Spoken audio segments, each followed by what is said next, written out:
But in today's video, we're just going to be keeping it rather basic, rather simple. So first up, you want to head over to the OBS, or rather Open Broadcaster Software website, and download OBS, of course.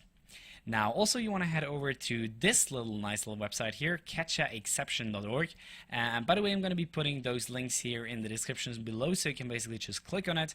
And you want to make sure to download this file here, the SPP 64-bit version of this server plugin. Now, what this does is basically it's determine the best server to your location. So it just calculates the ping between you and the servers, and it allows you to choose the best server for streaming. So once you've downloaded these two files here, you want to head, of course, over to the OBS installer and install OBS. I'm not going to be doing it here because, of course, I've already installed OBS. So we're just going to abort this here. And next up, you want to head over to the file that you've just downloaded here, which is conveniently right here. You want to copy it, go over to your C drive, program, make sure to go to program and not program x86, since the 64-bit version of OBS is going to be saved in here or installed here.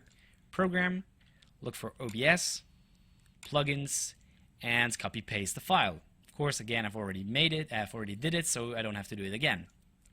Now just go back and fire up OBS. So once you first fired up OBS, it's going to be looking like this. There's nothing in here, and it's kind of weird. How do I set things up? Now, basically, first up, you want to add a scene. Let's call it my stream. And within some of the scenes, you can have sources. Now, as you can see here, I can, again, right-click, click on Add, and I have a lot of things that I can actually add here. I can add images, text, slideshows, video capture device, game capture, monitor capture, window capture. What are all these things? Now, basically what you want to do if you want to stream a game, of course, which is what you want to do on Twitch, is you want to add a game capture. Do not use the monitor capture. You can do that as well. You can do like monitor capture and add this one. And basically what this does is it just captures the whole entire monitor. So when you're playing, it actually is also going to broadcast what you're playing. However, the load on your CPU is so much higher if you're going to be streaming with monitor capture instead of something like game capture. So we're just going to add a game capture here.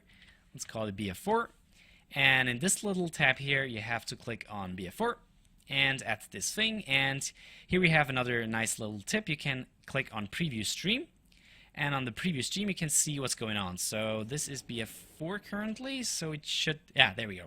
It should display BF4 right here. And if you go to monitor capture, it captures just the entire monitor, which is not what you want to do always, because people can then see what you have going on the monitor and stuff, which, of course, you don't want. About the other things here, we're going to be talking about the next video, because some of these things can be rather tricky or just are more advanced things that you're not going to need for the first time when streaming. Now, I, of course, have already my own little scene set up here, which is this one here. Hi, that's me. And let's just quickly go through the settings that I've got going on here. So, in the general, I'm going to be sticking with X264. There we go. You want to be using CBR, enable CBR padding, use custom buffer size, and here's the tricky things. Now, these fellas here are basically going to tell you what your upload speed is. So if you have a 3 megabit upload, I have set it at 2,700, so I have a little bit of headroom there. I set my buffer size to 4,000. This actually exceeds this one, so it might make too much sense in the first place, but I'll explain later. So basically what the CBR padding does is it always uses up all of your